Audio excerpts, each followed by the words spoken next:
Bonjour, aujourd'hui nous abordons un chapitre qui va nous permettre de revoir tout ce que vous avez vu lors de la classe de 3e sur les fonctions.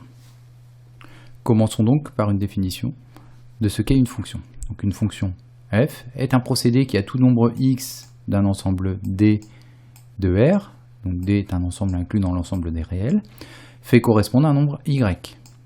L'ensemble D est lui appelé ensemble de définition de la fonction f. Considérons deux exemples. La fonction f telle que f de x égale 3x, elle est définie sur l'ensemble des réels R, et la fonction g telle que g de x égale 6 sur x est définie sur R étoile.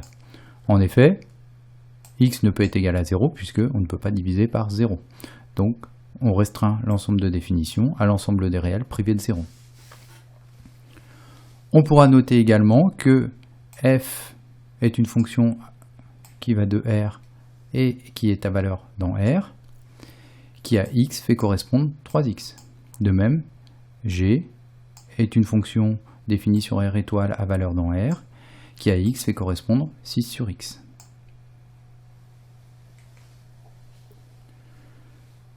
Si f est une fonction y égale f de x, donc le nombre y qui est égal à f de x, est appelé l'image de x par la fonction f, et x est appelé antécédent de y par la fonction f. Regardons quelques exemples. Soit f, la fonction définie sur R à valeur dans R, qui à x fait correspondre 7x moins 4.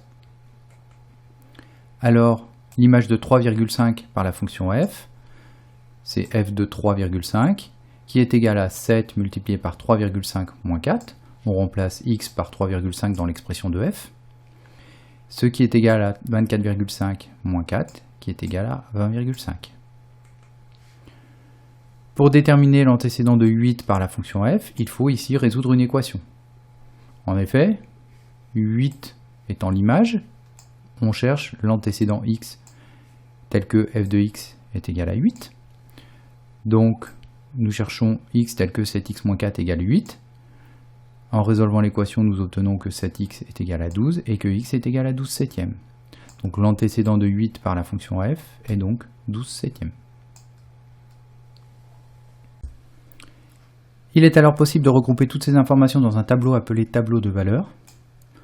Dans ce tableau de valeurs, la première ligne indiquera les antécédents, la deuxième ligne nous indiquera les images correspondantes.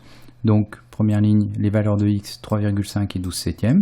L'image de 3,5 par la fonction f est donc 20,5. Et l'image de 12 septièmes par la fonction f est donc 8. Où 12 septièmes est l'antécédent de 8 par la fonction f. Une petite remarque pour terminer. Un même nombre ne peut posséder qu'une seule image par une fonction f, mais il peut posséder plusieurs antécédents par cette même fonction. En effet, quand on détermine un antécédent, on a vu qu'il fallait résoudre une équation. En résolvant cette équation, nous pouvons obtenir plusieurs solutions à cette équation.